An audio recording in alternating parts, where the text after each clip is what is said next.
लोगों बात नमाज की हो, सारिਆਂ ने अपने अपने सुख वेखे, अपने अपने सुख। मसलन अजान की वारी आई तो कईयां ने कहा जी पहले सलात पढ़ लिया करो, केड़ा हरज है।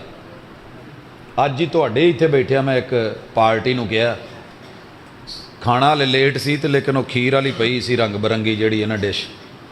मैं कहा भाजी खीर तू शुरू कर लो, कहिंदे भुख मारनी है, अगे राती 1:30 बजे लभण डिया तो तू हुण पहले खीर खा लई है। तो मैं क्या हरज की है, कहिंदे हरज बहुत वड्डा है, खाने दे विच मौलवी नूं पहले चाह दे दो तो नहीं लंघदी, भुख लगी होवे।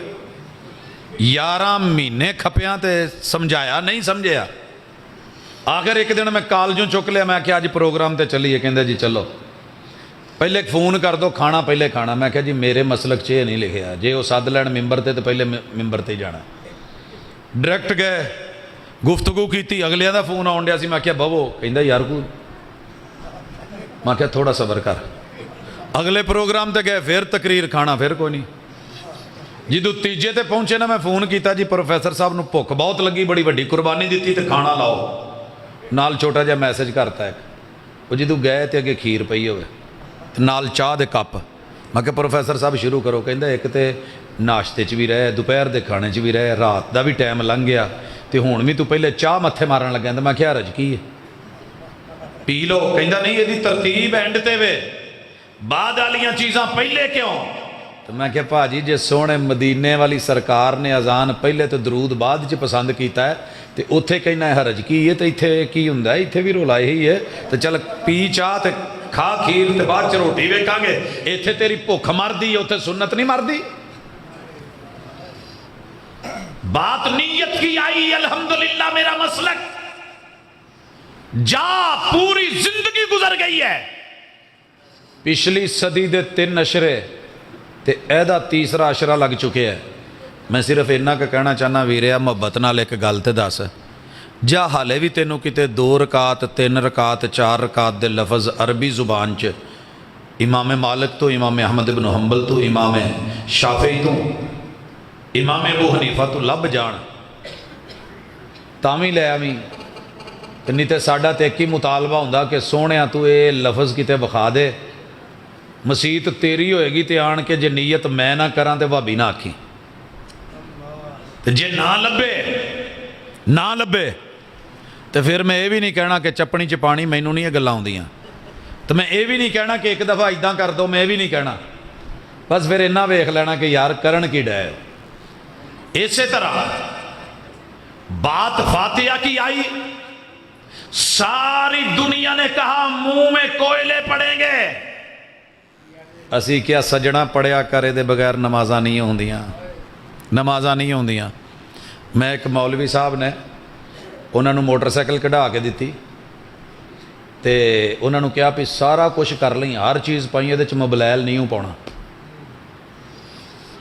खर्चे मेरे, मोबाइल नहीं तू पाना। कहंदा यार जे मोबाइल ना पाया तो इंजन मैं क्या इंजन नूं आपां की करना, खुला के घर रख दें। कहंदा इंजन ना होया तो चलू किदां। मैं क्या उत्थे बड़ी जल्दी कह देना है फातिहा तो बगैर हो जाती है, तेरे पैगंबर ने कहा फातिहा नहीं तो नमाज किदां टुरनी बई।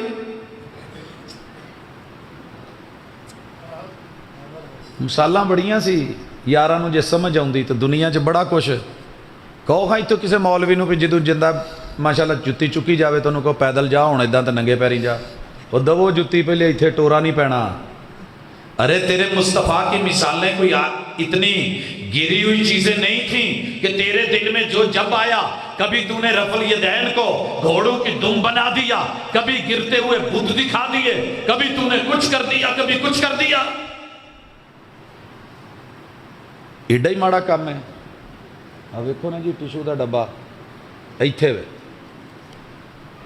एक होर हुंदा ते इत्थे रखिया हुंदा, तो मैनू कहंदा इदां करके जरा कन्नां नूं हत्थ ला जिद्दां लाउना है रफल यदैन च, बुत जू सन, तो पहली बारी तो नहीं डिगे तो उत्थे जरूरी है, अगे जाके जिहड़ा सी ओह रुकू च डिगने सी झुक के, उत्थे इदां करना जिहड़ा सी ओह नहीं सी, वो तो इस वजह तो कीता सी।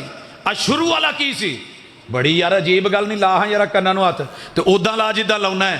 तेरे मुस्तफ़ा अलैहिस्सलातो वस्सलाम ने जो किया है रब की वही समझ के, अल्लाह का दीन समझ के, ये इन चीजों को जो तूने बना रखा है ना कि जनाब ये घोड़े की दुमें हैं, इस वजह से हरकतें वो करते हैं, फिर तेरे पिंड का ही कोई घोड़ा होना जिहड़ा इदां करदा हो।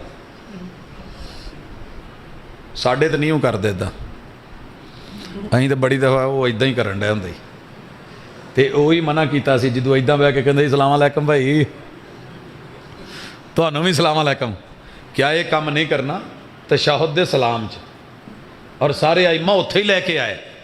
ये जो है ना तेरे मुस्तफ़ा ने करा, हमने करके दिखाया।